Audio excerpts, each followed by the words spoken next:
Oh, what a wonderful introduction. First of all, thank you very, very, very much for coming. I know this is the second day of this great Deutsche Welle event, and it's an annual event, and it gets bigger and more multicultural and more interesting and more topical every time, so may it continue. We have a great panel here, and we're dealing with a very, very complex issue about migrants, natives, refugees. None of you are, everybody knows exactly the situation, what has happened over the past couple of years, and especially the last year in Europe, over the whole situation dealing with the refugees. The whole plan is that our great four speakers will have about six minutes presentation just to introduce you to where they come from, how they see the issue, and then we will we will have an energetic conversation, exchange of ideas among the panel. But my whole aim really is to involve the audience as much as possible. You've all come here not only to hear, but also I hope to participate and throw questions at it, throw ideas, and we'll try to really push the whole issue further, and that's the whole point of this. So without any more talking on my part, I would like to introduce our great panelists, and the first to begin will be Caroline de Gruyter. Caroline I know for many, many years. She's now based in Vienna, and she's done some terrific coverage on the day-to-day aspects of the refugees, and indeed the way the society in Austria has reacted. And next door to Austria is Slovakia, worlds apart in some ways, but maybe not. Milan Nič, who's research director of Globsec, a great research institute, by the way, does excellent annual conferences. Milan is going to give you what is it about Central Europe? Why do the societies or the leaders see the refugee crisis in a completely different way? And I'm very pleased that Milan could come. He's always on the road. We're very lucky to have him. And this brings us to another part of Europe, to Turkey. And we're very fortunate to have Kadri Gürsel, who's a journalist, political columnist for Al Monitor, and it's not easy being a journalist at the moment in Turkey. And he's chair of the International Press Institute, the Turkish National Committee. So we're really well placed and fortunate to have Kadri here to give us some insights into this tensions, the refugee deal, the situation in Turkey on the ground, and if you could give us, enlighten the audience about your perspective on it. And of course, this inevitably gets back to the EU institutions. Stefan Lehne, very former senior respected Austrian diplomat, and now working for Carnegie and author of terrific papers on migration. One of them, I think, is published today. And Stefan will be talking about the institutions. So there we are. You know who they are. You can think of your questions, but the first to give us the impressions on the ground is Caroline. Caroline, you have about 6 minutes. Thank you. Thanks, Judy. Thanks for coming, all of you. I'm going to give you some impressions from the ground, but my grounds are many because I've lived in the Middle East. I've lived in Brussels. Can you all hear me very well? Even in the back? Okay. I've lived in Brussels. And now I live in Vienna. I've seen the refugee crisis from many sides, and I take a little bit from every place where I've lived to the next place, usually. The way I see this crisis, a lot of people are calling it a refugee crisis, a migrant crisis. I don't think this is the case, frankly. It's a management crisis. We are talking about maybe a half percentage of the total population in Europe coming in. Compare this to Jordan, compare this to Lebanon, where 1/3 of the population is now a Syrian refugee. We're talking about completely different volumes there. When you also take into consideration, I've talked to a lot of people in the countryside. For instance, the governor of the Dutch province of Limburg, people in small villages in Bavaria and so on. Some of them even vote for the extreme right, but they're all working with refugees on the ground. And this is something I find extremely interesting. For instance, the governor in Limburg was telling me that he has to, they lose like 8,000 people every year from the province, just gone. Old people are staying in the villages, young people are going to the cities, but the old people are dying. And houses are empty. He has to demolish 1,200 houses per year on orders of the central government in The Hague. As a result, they have to close schools, they have to close hospitals, companies are going away. So this governor is telling me, look, even the extreme right-wing voters, they want some refugee families. They don't want thousands here, that's for sure, in tents and so on. But if you can put a couple of those families in the houses that are empty, it's great, and people are not against it at all. So it's a question of management there.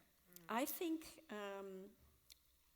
airports, a big airport like Frankfurt, or a big airport like Heathrow, they're managing tens of thousands of people every day. Why haven't we been able to do the same thing during this crisis of all these people coming in? It reminds me of my days in Brussels, my first 5 years in Brussels in the early 2000s. Schengen was just being drawn up. There were a lot of Bosnian war refugees had come to Europe, and remember Lampedusa? There were many African migrants coming to Europe at that time. So, as a response, the European Commission drew up all kinds of plans to manage this. First one, and I covered all of them, and I go back to my old files, and I find all these plans are now back on the table. A strong Frontex. So if you don't have internal borders any longer, you need to commonly guard your external borders. Legal migration, so that people don't need to come illegally to work in Europe, because there is work. But if we let them do it legally, so they can apply in the region, they can come legally, the smugglers will be out of a job. All these kind of issues, common asylum policy, one after another, between 2002, you were there in Brussels too, huh? 2002, 2004, they were all presented. Member states shot them down one by one. That's why Frontex, now that we need it, was nowhere to be found. They had like 100 or 120 people somewhere in Warsaw, a tiny little budget. Governments are saying, look, this whole Schengen management doesn't work. Europe doesn't work. Europe doesn't have an answer. But it is they who have the responsibility. This creates chaos. This creates, this lack of responsibility is actually what makes people afraid, and I can understand them. The citizens, they see that their authorities are not in control. They cannot manage the situation. So they are afraid, and they vote for extreme right-wing parties. I think if this problem is managed better, people don't need to be afraid. The problem is only, and I'm sure later on Stefan Lehne will pick up on that, if governments would have implemented those management policies 15 years ago, now we would not be in this difficult situation. And then a little word, if I may, on values, because it's such a central issue here. Now everybody is talking only about values. We don't have policies, so values are the only prism through which we see this problem. The extreme right-wing parties or the nationalist parties, whatever you call them, they're talking about we have to keep the Christian values. We see refugees drowning in the Mediterranean, or being badly treated in a Greek camp, or what goes for it, or on the streets in Greece. We're talking about values. These are not European values. So everybody's using values, but it doesn't mean a lot anymore like this. I think if we put together, if we manage to do that, a good policy in which we can give values a good place, they don't need to be trampled like this, and they don't need to be abused like this. So I think management is a key word. I don't really believe that it is that the problem is that the European people, they cannot handle 1 million or 2 million refugees. Thank you. Thank you very much, Caroline. Actually, there's two elements that are linked. One is the globalization of the refugee crisis, which I'm sure we can touch in the discussion later. But the other is actually values is becoming synonymous with identity. Mm-hmm. And this is actually where I think Milan might throw some light on this, because when you listen to leaders, whether it's in Warsaw or Bratislava or Prague or in Budapest, we get into the values equals identity equals this European protection. I will run you, Milan, given your perspective from Slovakia, could you give us the view of how the Central Europeans see the issue of refugees and migration? Well, we don't have many refugees. No. But we have a lot of hysteria. It's hysteria. I think it's not correct to say that we have 0 refugees, because they are asylum seekers everywhere in low numbers. And also you have a phenomenon like Prague, town of 2 million with many migrants. I mean, that go only 100,000 if you count Ukrainians, but even people from faraway countries and different cultures. So our big cities has changed a lot. They have enlarged and they have integrated successfully migrants. Yet the crisis that we have is political crisis. It's a crisis of political management of fears that are out there among a large part of the population. I talked the other day with somebody whom I very much respected, who was from the Havel's generation, who was the first democratically elected chairman of the Slovak parliament in 1990. Havel was the first president of the Czech Republic, and after they split with Slovakia, just so that our audience knows. Right. Václav Havel, the great writer, he's dead now. Actually, I lived through in my life through 6 states, yes. Some of them divided. In the meantime, Havel was the president of Czechoslovakia when Czech Republic and Slovakia was together, but he was somebody who really represented an open Central and Eastern Europe that subscribed to a different kind of, I would say, vision of Europe than now. And this is what this chairman of the parliament from 1990 told me, look, this is a failure of political elite and political management. We also in the 1990 faced fears of people, very unpopular sort of moods towards, I don't know, minority laws and so on, and we had to stand against it and exercise leadership and assure people that we will handle it. It will be under control. This is the right way of doing it. And this is what was missing throughout Central and Eastern Europe, with some good exceptions, who then don't get much coverage in the Western European press, I have to say. Those guys who are xenophobes, the leaders that approach the crisis from the xenophobic point of view, Trump-like, if I may say so, I think stole all the attention. So, in case of country I know the most, Slovakia, it's not lost case. 1 year ago, in the summer, before the summer 2015, when the first wave of refugees appeared in Europe through the Balkan route, so something that is closer to Slovakia, it was our media, our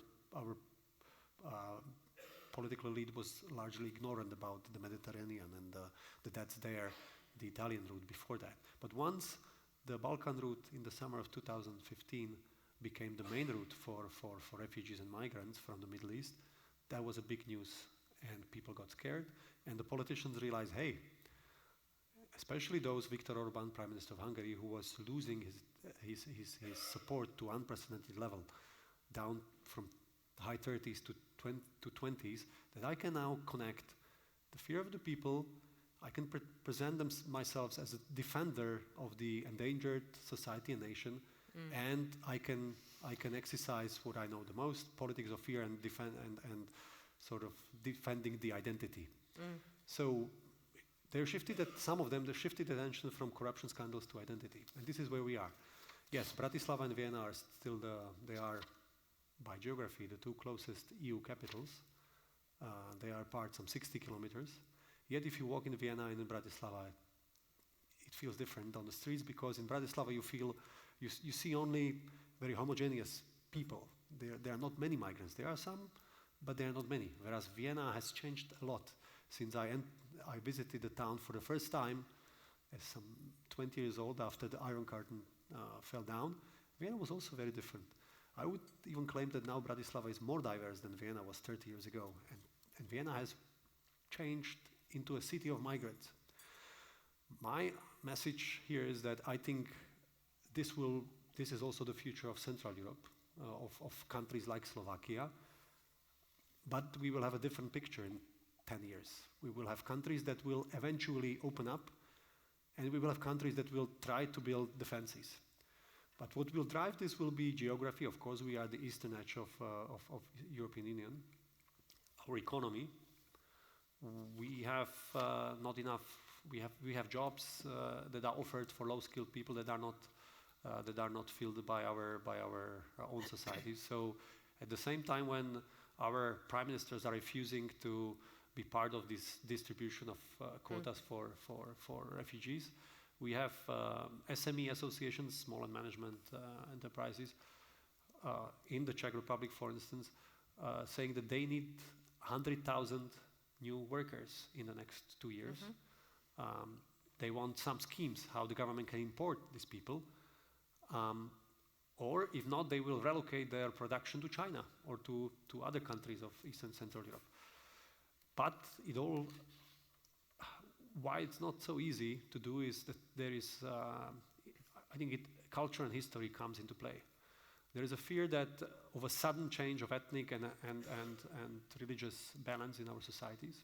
These are countries this is their vulnerable spot. They were not, they entered the EU, they still feel that they entered 10 years ago, 12 years ago, but they feel as it was just yesterday.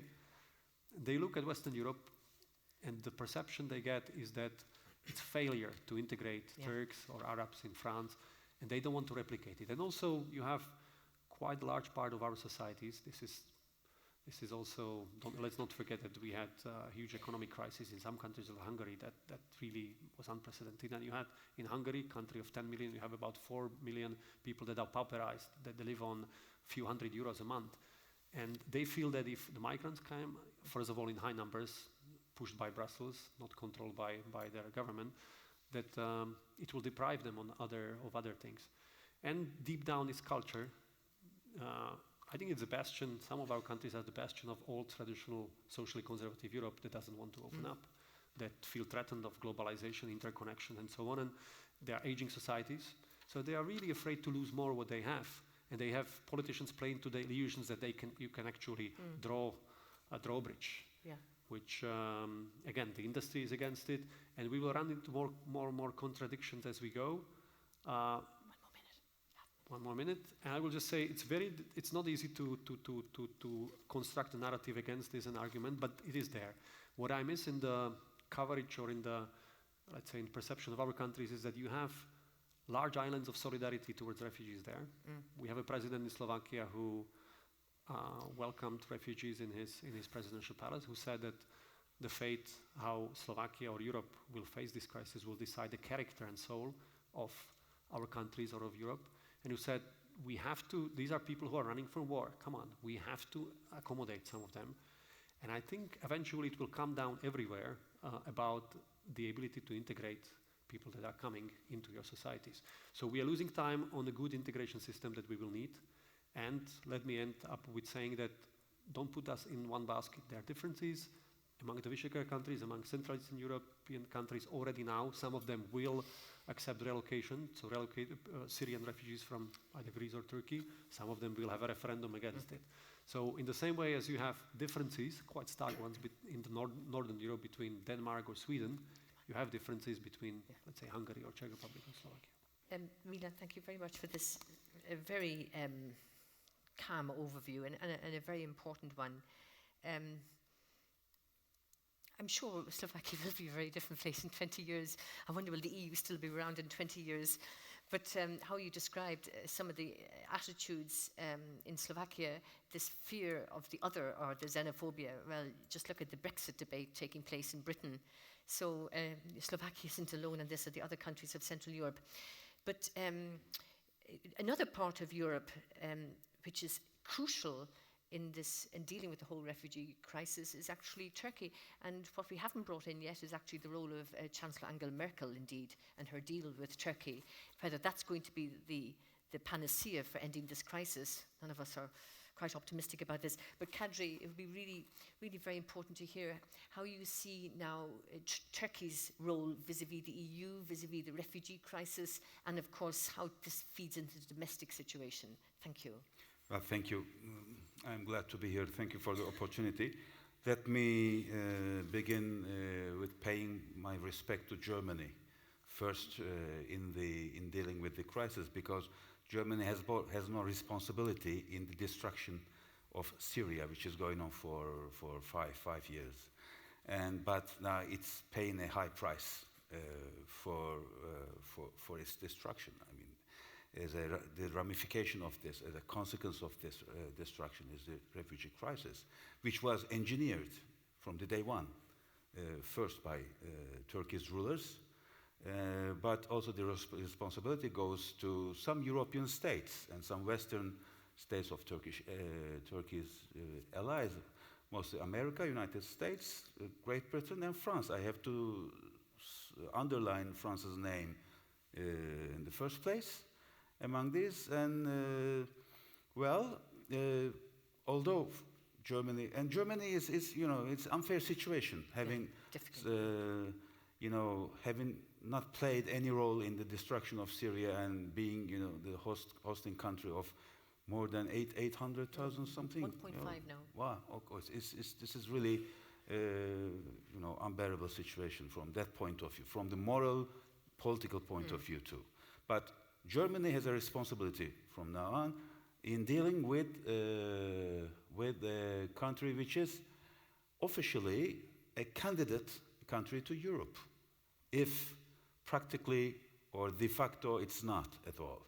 It's to Turkey. I speak about Turkey. Turkey is officially a candidate country to Europe, but practically it is treated as a European neighborhood policy country. But it doesn't change, the calculus, I think, in this case, because, dealing with Turkey in the context of the refugee crisis requires safeguarding European core values. Without doing it, Europe will lose its capacity. Without doing also Europe, I have to say that a Europe dealing with Turkey regarding with refugee crisis in terms of its core values and safeguarding its values is good for Turkey too. So because it's otherwise, in the context that I will detail, Europe will, and mostly Germany, will bear responsibility for what is going on in Turkey and for what is going to go, and I think it's I have to now step on the on the context, on the equation of the situation. Is I think it's the most important problem and a practical problem to deal with in the near term is for Europe and for the sake of Turkey too, is to decouple the linkage or the two treaties signed between Turkey and Europe. First is the visa liberalization dialogue plus readmission treaty signed in December 2013 between EU and Turkey. And the second is the famous refugee deal led by Merkel, you know, and I think Davutoğlu has coupled these two, you know, has embedded the visa deal into it and complicated the situation further because this visa deal has become also an internal political issue of a greater presidential agenda of Erdogan. So it's all complicated, all, you know, so how to decouple these two treaties is important, but if Europe cannot decouple this, I mention a lot this word, but it's the key word,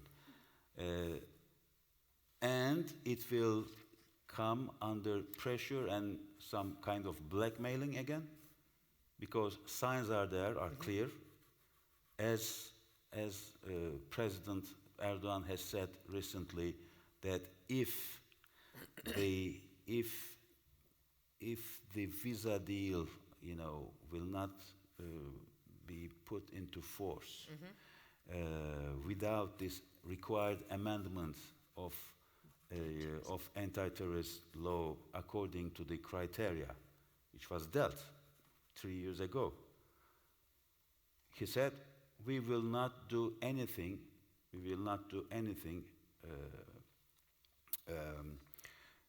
for the fulfillment of the refugee deal.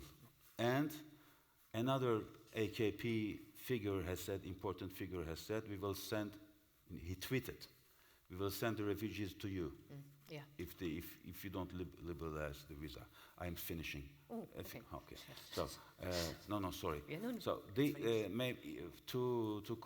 to be more, you know, concrete, I think it is related to the amendment of the Turkish anti-terror law according to European or EU's standards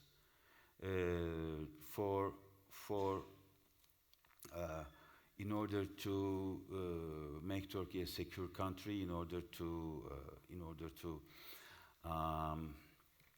prevent this anti-terror law in the use of, you know, limiting basic rights and freedoms, etc. Yes.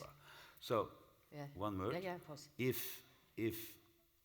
Before finalizing, if the EU bow before the pressure and cannot be able to decouple this too, will have the historical, political, and moral responsibility for what is going on in Turkey, because it's the key issue, anti-terror law. So because the pretext is that there is a war going on, there is an anti-terror operation going on in the southeast, so we cannot amend the anti-terror. The framework does not, the legal framework does not exist. The constitution is suspended in Turkey, practically speaking, and then they can easily, practically speaking, they can easily amend the law accordingly without changing anything on the field. They can continue because practically it's a war, continuing war, regarding with the deployed hardware we see, tanks, artillery, etc. So it is going without a legal framework. So it's I think I have to stop here. I'm afraid so. Yeah. No, but you've dealt with so many issues that we can really pick up these very important things you raise. Of course, we will have to raise the possibility of whether you can even decouple the whole visa issue from the refugee issue. We can go back to this if this is okay with you, and I would like the audience to give their... we can speak about the practical... And you didn't mention, there's so much, and the immunity taken away from the Turkish parliamentarians, which is quite... It shows which direction Turkey has already headed. Kadri, thank you very much. I'm sorry to have cut you off, but we're going to have a huge chance to deal with these issues. And Stefan, as Kadri mentioned, the EU, if it doesn't defend its values, and Kadri suggesting we are responsible for this kind of direction taking place in Turkey, I think the Turks have to be responsible too, Kadri. No responsibility. Well, Not Yes, the but- whole responsibility Well, doesn't go to you. You know, at the end of the day, you know, the citizens of Slovakia and the citizens of Turkey do have responsibility for the future of their own country too. Stefan, you're a great expert on the EU institutions, but Kadri has thrown the issue back, the decoupling issue, you know, EU responsibility. How do you see the handling by the institutions of this conundrum?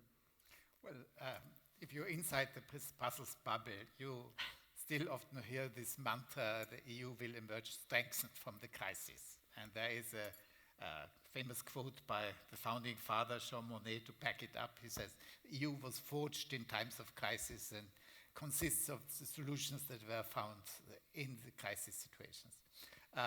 And if you take this view, you can be very optimistic because no doubt it's a very bad crisis, so the EU will emerge tremendously strengthened from it.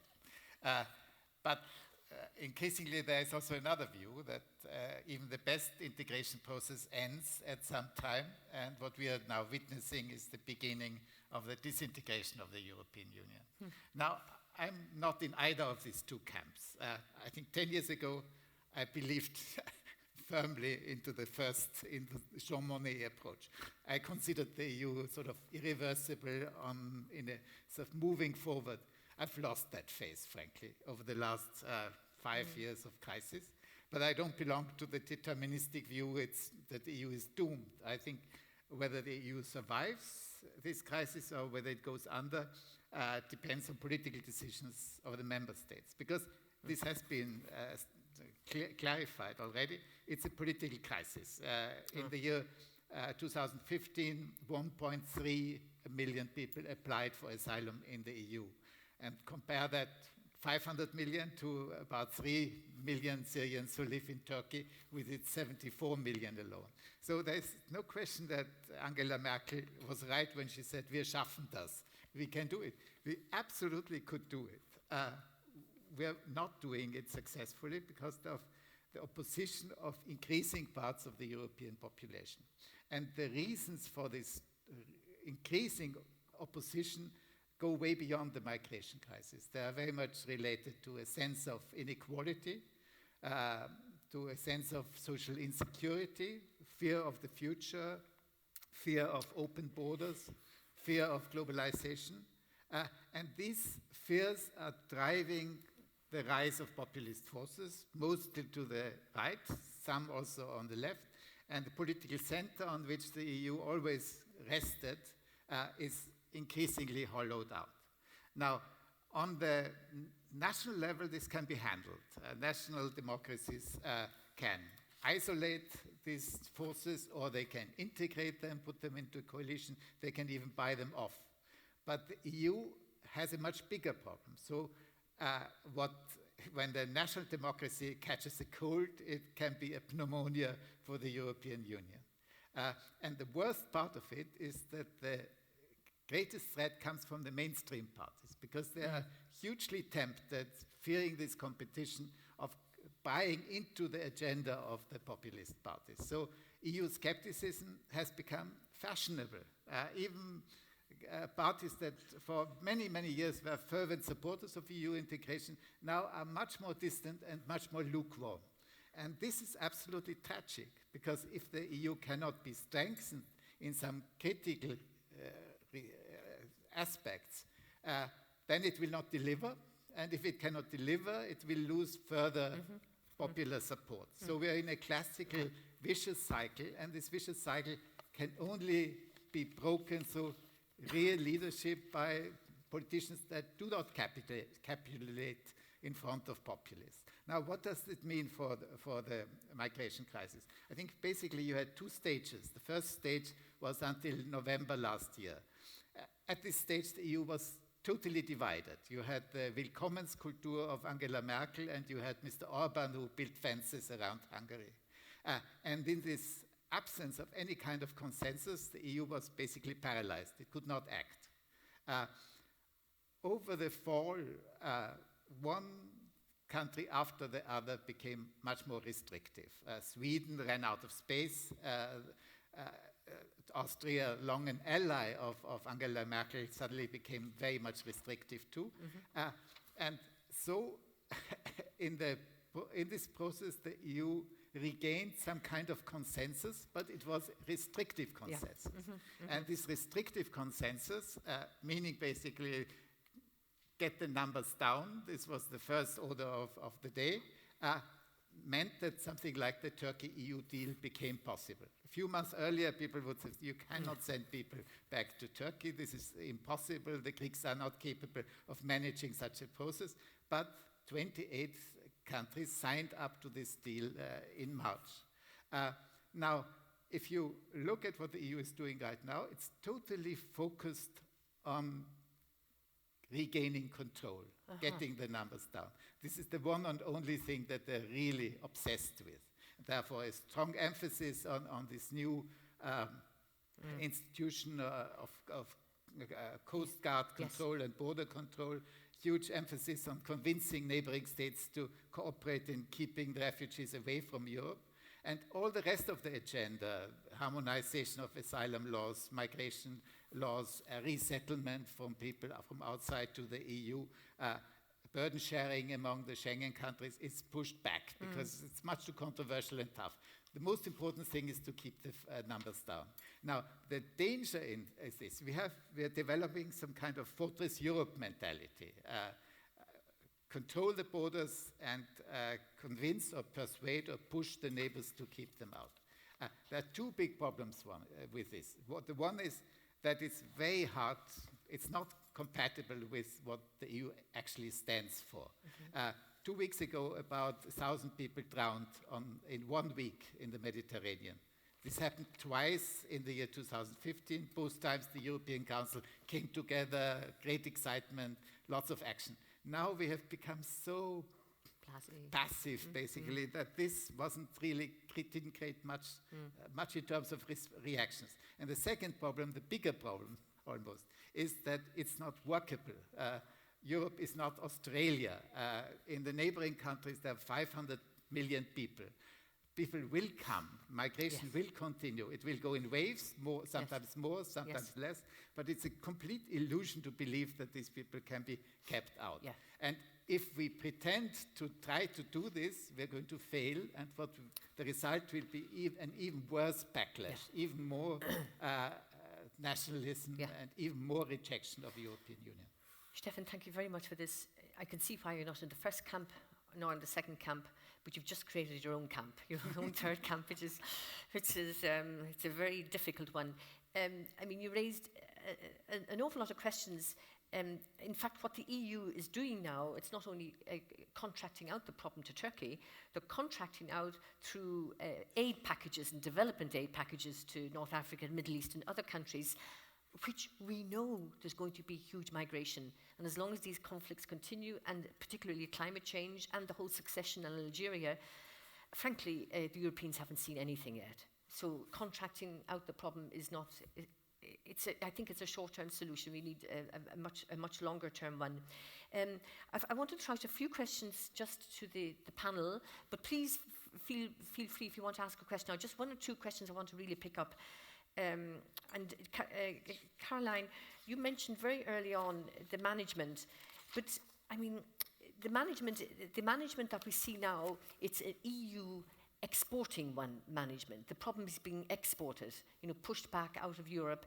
But what Stefan is saying is that what the EU is doing now is not sustainable. I was just wondering, is the EU actually going to fall through, going to just get weaker and weaker through this crisis? And if so, the repercussions will be quite dreadful.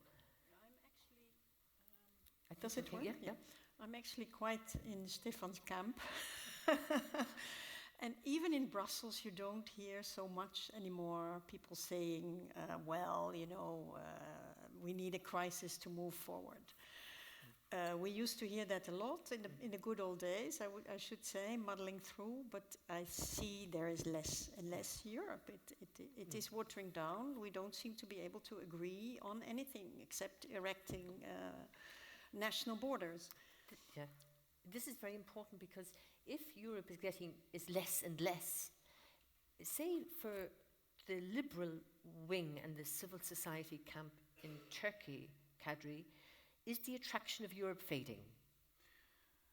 Well, I don't think so. In times of crisis, Turkey's liberal camp or Turkey's middle classes, Turkey's oppressed Kurds and Alevis do become more inclined to Europe and do become more positive for the idea of Turkey's EU membership. But they believe to Europe to decrease because they don't think that Turkey will be admitted one day, whatever it does.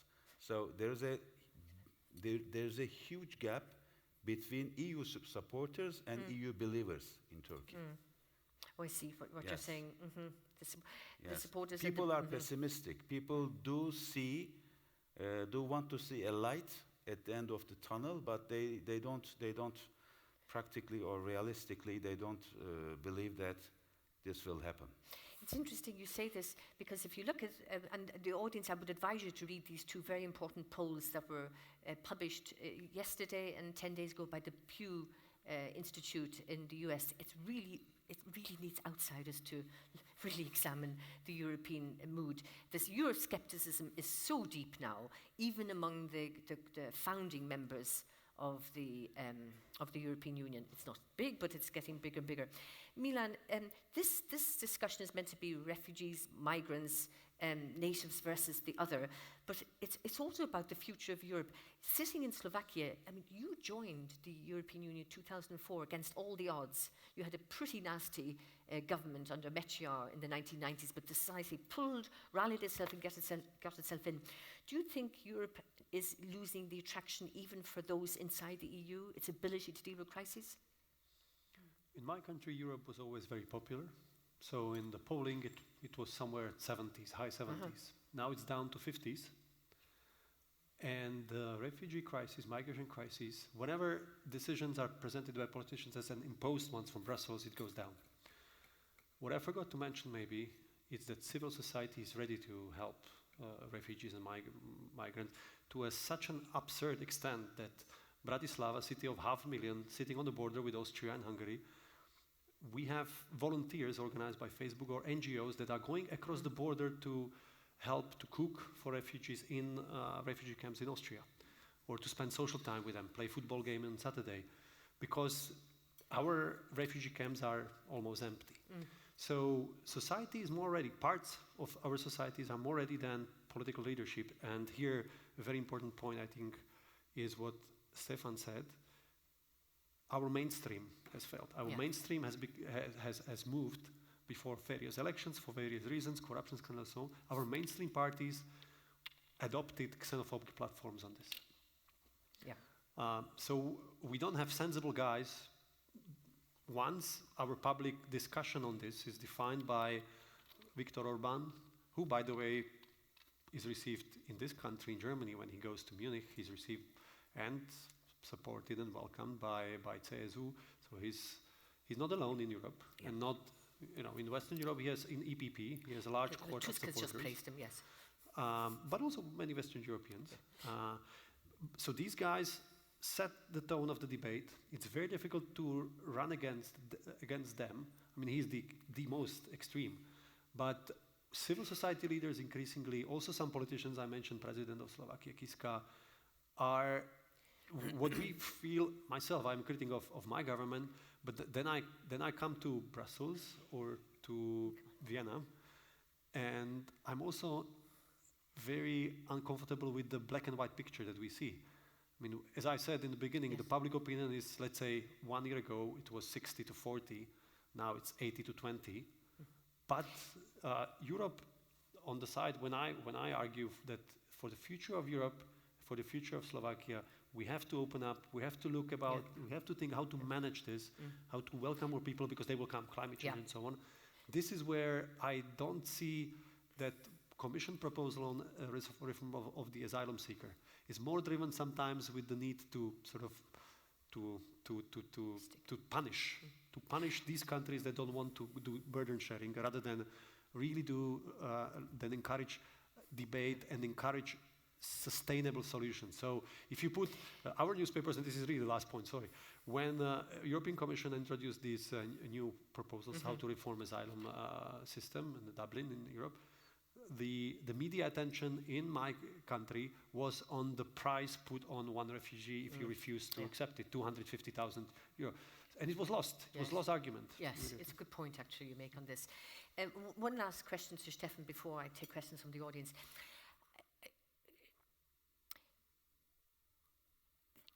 The huge difference between the Euro crisis and the refugee crisis. The Euro crisis was a technical one, and for many it was invisible, but it's still terribly dangerous for the future of Europe. And the refugee crisis is a human one. It's physically inside Europe. Every country now has seized the refugees. They are coming to the EU. And the question I would ask Stefan, sorry about this jargon, but the Monnet process is over. The EU is founded on processes, on consensus, reaching it very slowly. The process is gone, hasn't it? It's over. Well, the EU always was an elitist project. It was always top-down. It was not, didn't come about because the masses demonstrated to set up a European Commission. These were smart technocrats who had a concept for the future in Europe, and this concept corresponded very much to the logic of economic development. I once met a German EU official, a very high-level one and a very prominent one, totally committed to the process, who told me, it must have been around 1990, it went really downhill with the EU once the people got interested in it. Oh, and you can remember there was a famous Princeton professor, Andrew Moravcek, whose book wrote a lot about the democratic deficit. And he says it's ridiculous, the democratic deficit, because the EU does not deal with the things that really affect the people, like pensions, like healthcare, like education. These things that are really important for the people are not dealt on the EU level. What's dealt on the EU level doesn't interest people, therefore democracy is not a concern. This was not a stupid analysis in the year 2000, but it's totally stupid now. Because of the Euro crisis, the EU is dealing with pension rights and with healthcare, etc., and it's dealing with migration. And nothing is more salient, nothing hits people more, who moves into your country or not. So this notion of a technocratic process top-down is totally finished. We clearly need something different. That's very important because there's such a movement now. The Euroscepticism is perhaps fueled by this this top-down, which of course can be exploited. Please don't be shy. Put up your hand. One question. Identify yourself. This is a great panel. This is a great chance. And we're only here till 4 o'clock. So this is where are you? Please, yes. And if you would like to address your question to any of the panel or just general, please do. Thank you.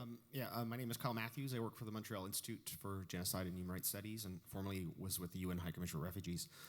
This is to the panel, anyone could address it, but talked about this hysteria in Europe generally about migration, mix of refugee migration flows. And I'm wondering if you think that this hysteria is being fueled by some of the religious extremism and terrorism we've seen that's hit Paris twice now, Brussels. I mean, is this what's really driving the concerns of Europeans, or is there something deeper than that? Thank you. Important question. Since you're all thinking about your questions, Caroline, and then Stefan. Caroline, would you do this? I'm not sure there is I think that you're very much right that there's a hysteria in Europe. I'm not sure it's just because of those terror attacks.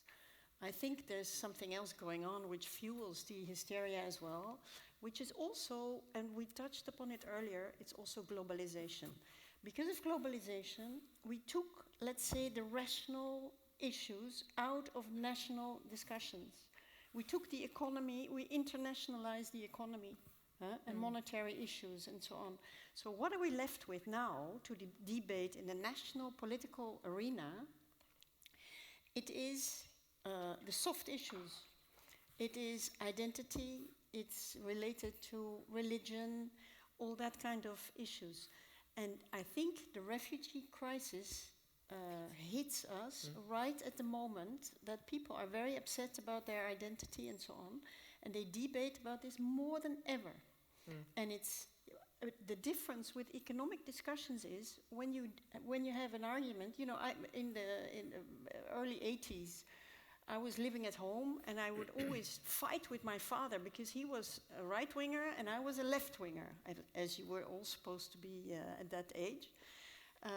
But you can always agree on economic issues. You can make a compromise. But when you talk about identity, when you talk about religion, either you are right or I am right, but you cannot compromise on it. And this makes it so incredibly nasty at the moment, all these debates. Caroline, thanks for that answer. It's a very important question. Stefan? Very quickly, I agree with Caroline, but there is one additional aspect, and that is this feeling of loss of control. There were sort of hundreds, thousands of people walking through Central Europe.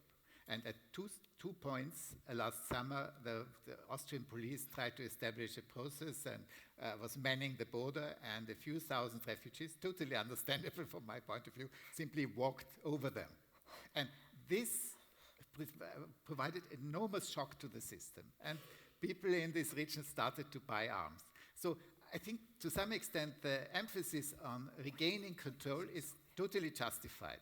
It is necessary to establish an order, but we are in the process of overshooting this and basically giving the illusions as if migration can somehow be stopped. But control is right, but no illusions regarding the fact that migration has to be managed, not stopped. Which is Caroline's point. Thanks, Stefan. I have Kadri? some words to add. I mean, from the Turkish perspective, I think this, what I saw, what I perceived at time of the heyday of this refugee crisis was Europe panicking, not hysteria. Europe panicking and at the level of self-denial, pushing itself to a self-denial of its values.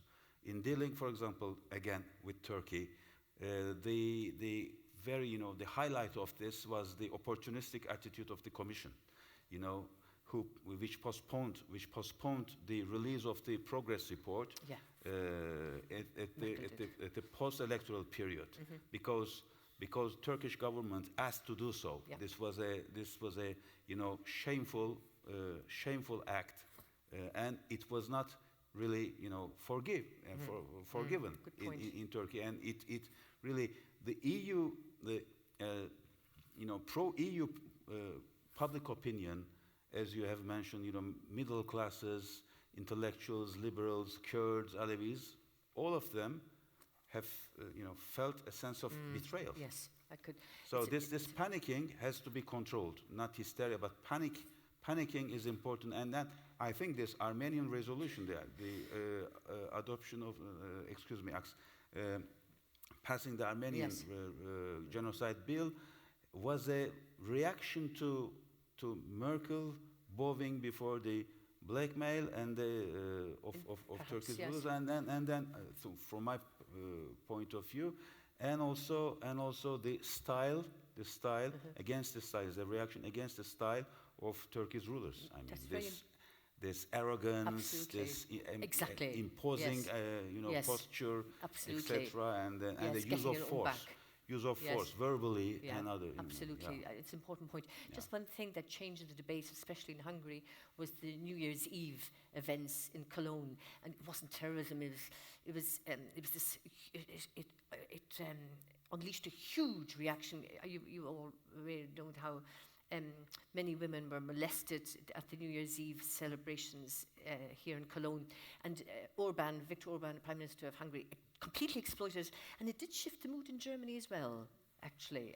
So there was this element which maybe plays a part. We've got two questions over there. Gentleman there with the beard, and here. Let's take these the group of these four questions here, and the gentleman there on your left there, and this gentleman here, and the four. Good. Keep them short. One question each, and identify yourselves. Thank you. Yeah, thank you very much. Erik Albrecht, working as a freelance journalist for Deutsche Welle and others. Caroline said that it's a management crisis, and I'm wondering, if you look at it, I agree with that. I think also Cologne shows a kind of management crisis in terms of that police was understaffed and has been understaffed for a long time. The whole management of the whole crisis meant that police had to work a lot, and I'm wondering if if we have to rethink our attitude towards the state, that many institutions are understaffed and in order to make this work, basically. Good Because also point. the question of integration in Germany, like budgets are like that there's no deficit is more important than integration. I sometimes think. Very important question. The gentleman there, exactly there. Yes, here. No, here. Yes. Thank you. When you Yeah, when you could confine, excuse when me, you, who oh, are I'm you? Karl Kaiser, Harvard I know. University. I know you are, yes. When you confine the crisis to a management problem, it sounds as if good management would solve it. It will not. When you consider, and the point was made, that millions are waiting, think of the climate crisis, that civil wars are all over, that the repression of human beings is a worldwide phenomenon, and you have an international regime that grants asylum to anybody who is repressed. How do you maintain a regime under those circumstances when millions want to come from repressed areas or poor areas to the rich areas and democracies? I think we have to go beyond the notions that you have discussed and really answer the question, what are we going to do when millions want to come and we cannot take them? Thank you, Karl Kaiser. Nice to see you again. And there's a gentleman, the third gentleman was here. There was two, yes, there, and then one more. Okay, You? I'm sorry. Rafael Savko from Global Voices Online in Brazil. And I believe some of you might be familiarized with Slavoj Žižek's critics on the management of the refugee crisis here in Europe. And as also Mr. Gurso mentioned, the idea of maintaining core values of Europe, which is something that Žižek is mentioning for quite some time. So I would like to hear from you more about how to deal with the cultural differences of the migrants who come to Europe, how to deal with also the, let's say, fear of invasion, and I'm quoting, of course, not agreeing exactly with this definition, that many of the population in Europe see and are turning to right-wing political parties. Thank you very much. And the last question, then we'll close this round of questions and have another one later. I'm Mateusz Mazzini. I work for Politica Weekly in Poland. I was formerly based at the University of Oxford St Anthony's College. And I've got a question to whoever feels entitled or responsible to answer on how to combat hypercritical approaches to political culture in Europe. Because on the one hand, whenever there's a new wave of migrants coming through the Balkan route, we keep on hearing from right-wing politicians that they pose a threat to a common European culture, as if it was one common thing that we all share. But on the other hand, whenever there's an inside crisis within the European Union, all those right-wing populists go on saying that, for example, the Polish political culture or the Polish culture or the Czech Republic differs significantly from the one shared by the Dutch or the French or the British, as if then again wasn't one political crisis. So how to deal with that disparity in interpretation, which, for example, resonates especially in my country, in Poland, at the moment. Yeah. Thank you very much for these questions. So there's a common thread going with the three. Karl Kaiser's one, I mean, it's not a management issue. I'm glad you raised the climate issue, post-Algeria, look at Somalia, everything. So it's more than a management issue, more than a management crisis. So Stefan and Caroline, or whoever wants to deal with this, will have to take this further and say, how are we going to manage this? Or rather, how are we going to deal with it's the huge unemployment, the huge lack of opportunity and other issues, and good governance is sorely lacking. And the other one is very complex on maintaining the core values and dealing with how to combat the hypercriticism. I won't mention what your Polish government would say, but it's a very important question. So who would like to start first on getting to grips with the long-term crisis? Yes, Caroline, please. Shall I start? Because I was the one who threw the stone in the water, the management stone in the water. I think it would have made a big difference in terms of management if we would have had a strong Frontex, which was able to screen people, to guard the external borders of Europe. I think it would have made a huge difference if we would have EU offices outside of the European Union, in Turkey, in North Africa, where people could just legally apply for asylum. Instead of risking their lives on boats, many of them drowning. I think it would have been, I agree with you that probably a lot of people are coming to Europe anyway. But let us deal with it then in a neat way, in an organized manner.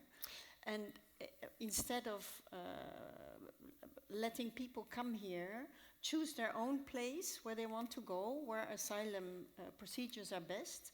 I mean, we should have just harmonized the whole thing in Europe. It would have been much better. Then the smugglers would not have been in control, but we would have been in control. Okay. I think, if I can make one small point, I think legal migration is something that we need in Europe. There is so much work. Otherwise, the migrants from mainly Africa would not come here. So we might as well legalize it. We might as well try to formulate what kind of jobs we have and what kind of people we need. We need a lot of nurses, for instance. So let people apply legally in their home state. If they fail the applications, they can try again next year or the year after, but they don't. They won't need to take a smuggler's boat any longer. I think it would have made a huge difference. Mila, Stefan, you're jumping to get in. Yeah, I mean, Caroline's right, but it still poses the question, why don't we have a stronger Frontex? Why don't we have a harmonized asylum system? And the reason for that is not oversight or negligence. The reason for that is deeply political. Because fundamentally, I think one of your colleagues at Harvard, Michael Walzer, says that control over the borders is at the very core of sovereignty. You can only have a continuity of a state identity, of a culture, if you control who comes in and who comes out. Now, the EU has abolished this among the 28 countries, not in order to create a community, a strong community, but somehow as a side product of creating an internal market. So the economic logic drove us to something that is in deep contradiction with the fundamental concept of sovereignty. And people thought at this time, it was similar with the euro, that this political community with strongly institutional solidarity that can withstand asymmetric shocks will be created afterwards in the course of the process. But it didn't. What happened is that the EU became more intergovernmental and less moving in the direction of some kind of federal state. And that's exactly why these Commission proposals that were on the table 20 years ago were not implemented. It was not negligence, it was the fact that the member states didn't want to abandon ultimate control over who comes in and who comes out. And so that we are stuck halfway. We have inherited this kind of federalist concept of a borderless space, which is wonderful and economically very good, but we don't have the kind of political infrastructure and community that makes it sustainable. And in the current atmosphere, we cannot move forward because the agreement of the people isn't there. But losing Schengen is also a horrible loss. So somewhere we're in between, we're muddling through, and this is not creating a very appealing image of Europe. But it's not actually dealing with Karl Kaiser's question. It's not about Frontex, it's not about Schengen, it's about what is happening already in the Sahel. What's going to happen to Niger? I mean, the desertification of these regions is just extraordinary. The hunger, people are moving because there's nothing to eat. And if they go across to Uganda, to other countries, millions of people, and then they say, well, let's go to Europe if it can be fed there. This is what Karl Kaiser's question is. It's not the internal dynamics of the EU, it's how Europe is going to deal with that neighborhood. And it's not, and it's something huge, it's developmental, it's political, it's good governance, it's dealing with the environment, the problems are just huge. And I'm going to ask Karl Kaiser when this round of questions is over what he would suggest. Milan, you wanted to come in here? Two small points on this. Yeah.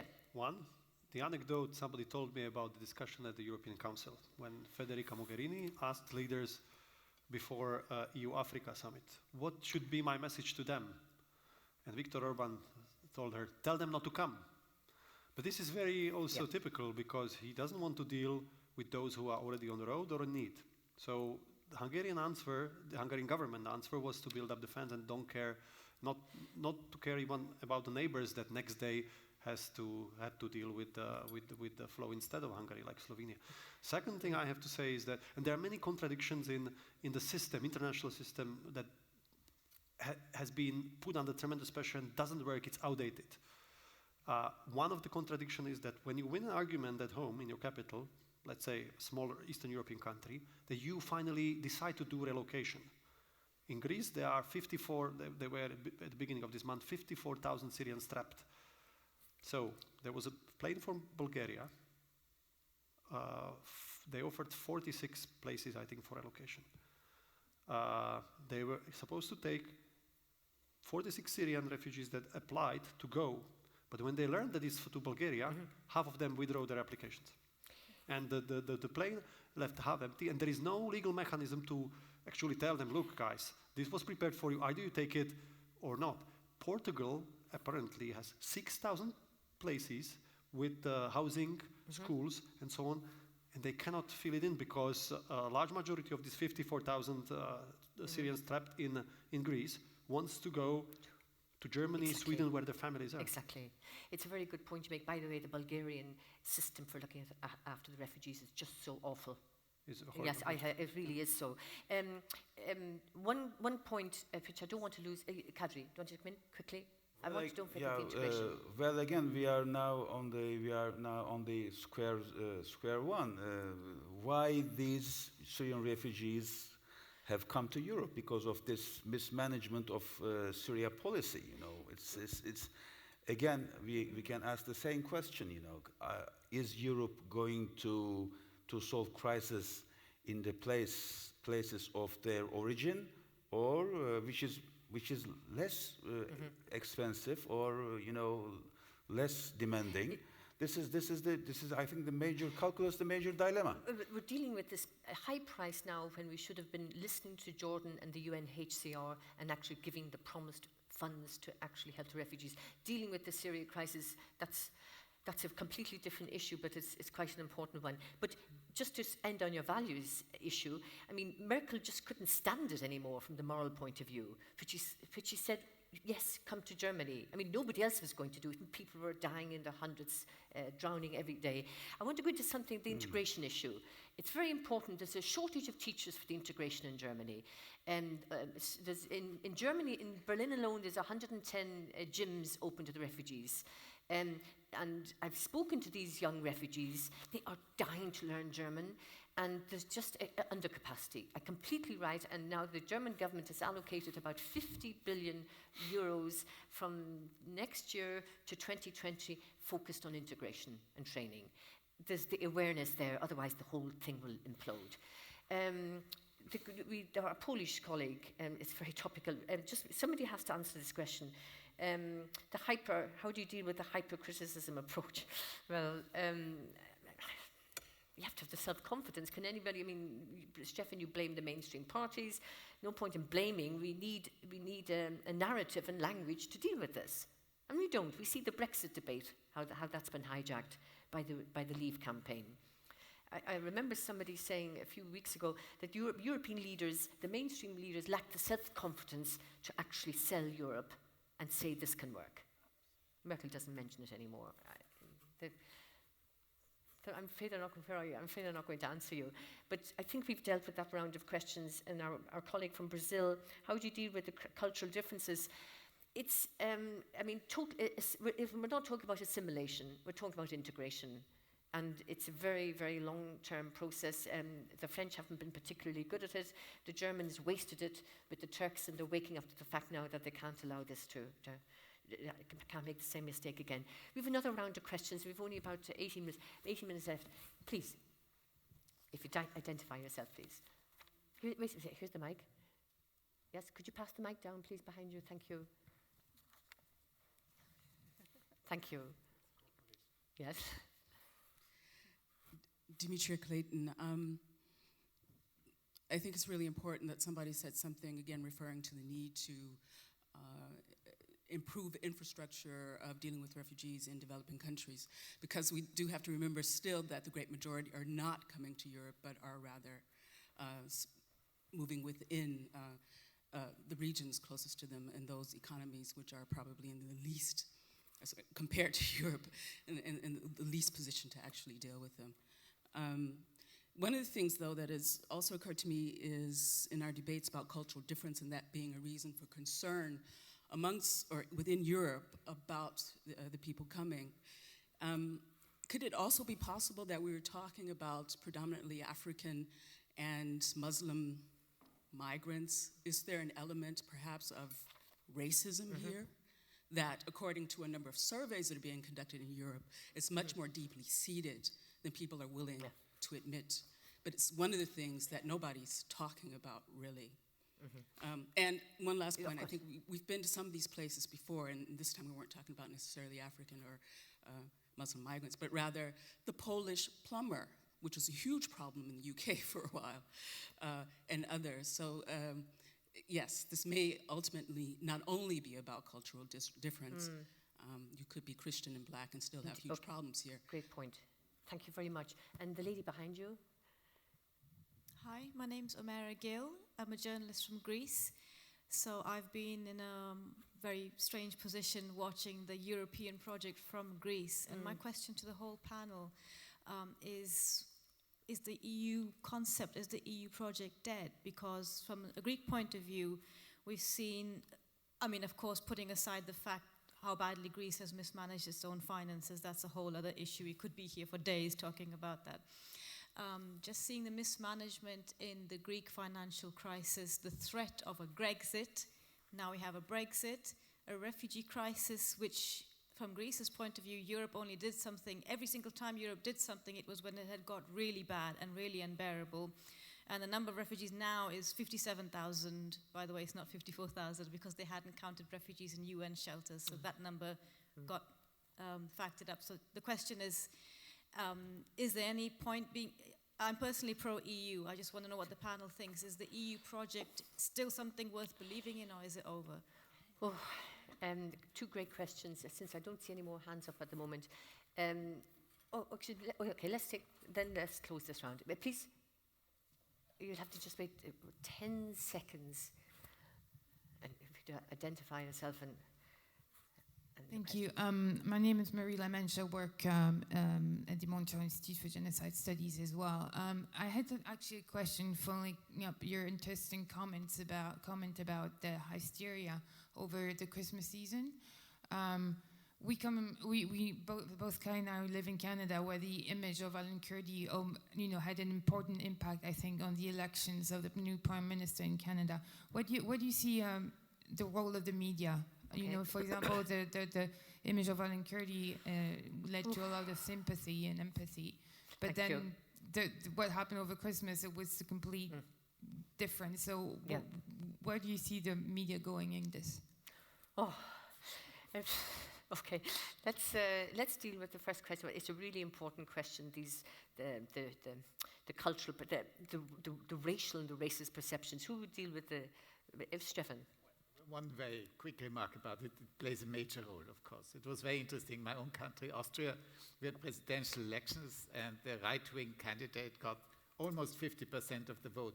But if you look at where this person won and where the Green candidate won, it was sort of paradoxically, all the debate was about migration. In the countryside, the right-wing, where there are no refugees, basically, the right-wing candidate won almost everywhere. In the towns where the refugees are and where people work with them and live with them, the Green candidate won. It was a clear case that the fewer migrants you see, the more afraid you are. And it's a long process of sort of getting used to it. Just one remark on the chances of integration. I think the key element is integrating them into the labor market. And at the moment, I think in Sweden, it takes 7 years until they're really working. And only after these 7 years, you can really speak of successful integration. 7 years is far too long. So I think the focus must be on shortening this period, giving these people a chance to do work for their life. And when that happens, I think we're almost halfway there to successful a good point. integration. That's one benefit of the refugees in Germany. It's speeding up. It's getting it's reducing some of the bureaucracy and getting into the labour market. Milan. If I may, I will try to connect the two issues that you pointed out: deep-seated racism in some parts of Europe and the Polish plumber phenomenon. In that presidential elections in Austria, actually, where the countryside sort of elected the right-wing populist candidate, think about parts of Eastern Europe as expanded that Austrian countryside where you don't have diverse people, you don't have diversity, where you have deep-seated racism. I think it needs time to change. Okay? These countries did not have colonies. They were closed down as a barracks under communism. We had Cuban, African, other students, but in very small numbers and only in cities. Yeah. And these societies are opening up to managers as well as workers and migrants. Migration to my country is happening every day. You know, people are coming in the city, they are not asking for asylum. But the countryside, our countryside, is still very wide, if I may speak so, and even in social terms, the same, homogenized, and it's opening up slowly. Plus, there is this globalization, fear of losing control, and so on, and it's mixed up, and it's misused by politicians, mainstream politicians sometimes. And now the Polish plumber, you look at British debate on Brexit, you look at Austrian presidential election, the same guy that was the populist was against workers, movements of workers, migrants from across the border of Slovakia. So the biggest fear in Britain is not racism, is intra-European movement of Polish plumbers from Eastern Europe that is driving the fears there. It's really, I want to deal with the other questions, just very briefly. I'm not ashamed to admit this. I lived in such a highly mono-ethnic society. It was called Ireland. And at the age of 14, I went to France. I tell you, it's the first time I saw an African person and an Asian person and anybody black. I nearly died, frankly. And then we were the subject of racism by the Brits because we were considered all terrorists because Northern Ireland conflict was really at the climax. And now the Brits and the Irish, leaving aside the whole Brexit, are just like this. It's really great. The Polish plumber we love because it's fixed Ireland.